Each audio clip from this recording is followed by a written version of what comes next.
c'est parti pour déjà le 10e épisode. Wow.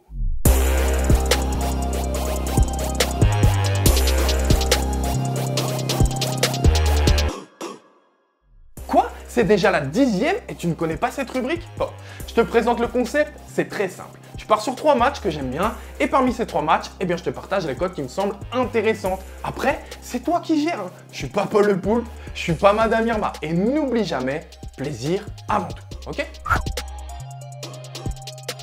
Même si Lorient a gagné le week-end dernier face à Brest, c'est seulement leur 2e victoire sur leurs 20 derniers matchs, toutes compétitions confondues. Du côté lyonnais, on n'est pas non plus au top de sa forme, mais ça reste tout de même un match à leur portée. Puis justement, ils se doivent de réagir.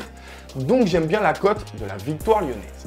Lorient, c'est la pire attaque de notre championnat avec seulement 19 buts marqués sur les 26 matchs joués. Vous me voyez venir, j'aime me positionner sur les clean sheets et donc fort logiquement ici, j'aime bien le clean sheet lyonnais. Si je devais me positionner sur un dernier pari, un pari un peu plus risqué, eh bien, si on part du principe que Lyon est capable de gagner, que Lyon est capable de le faire en réalisant un clean sheet, j'aime bien la cote de Lyon qui gagne avec au moins 2 buts d'écart. Pour un pari risqué, ça reste tout de même très intéressant.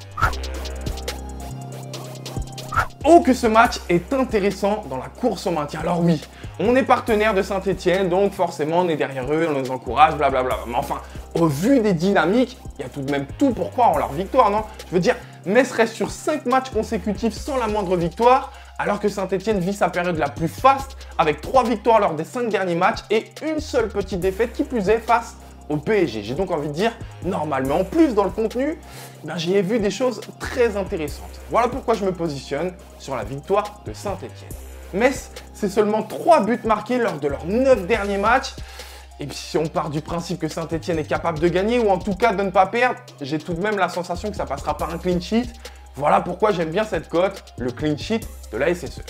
Enfin, côté buteur, bon, c'est toujours un pari difficile à prendre, je trouve, mais si je devais me positionner, je crois que je partirais sur Bonga, qui retrouve son côté décisif avec 2 passes D et 1 but lors des 3 derniers matchs. Mais encore une fois, c'est un pari risqué, mais voilà, si je devais me positionner, donner mon avis, je partirais sur Bonga buteur.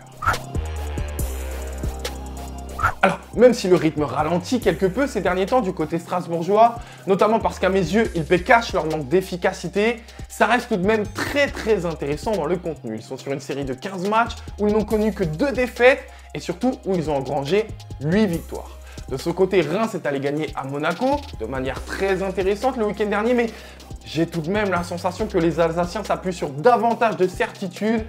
Voilà pourquoi je me positionne sur la victoire de Strasbourg. Sachez que lors des 6 dernières victoires strasbourgeoises, 5 l'ont été avec un clean sheet. Si vous croyez tout comme moi en la victoire de Strasbourg, eh bien, les chiffres le disent, il y a quand même de grandes chances que ça passe par un clean sheet. Enfin, côté buteur, c'est encore une fois délicat, je trouve, c'est un pari risqué, mais voilà, si je devais me positionner, j'ai envie de croire au réveil de Ludo Ajorc ce week-end, sachant qu'il tire les pénaltys, ça augmente nos chances. Écoutez, je pars sur Ludo Ajorc buteur. Alors, pas si bête, hein. Bon, sachez tout de même que les cotes peuvent évoluer entre le moment où je réalise cette vidéo et le moment où vous pariez. Alors, rendez-vous sur The Bet pour, je l'espère, des bêtes de gain, mais surtout, avant tout, un bet de plaisir.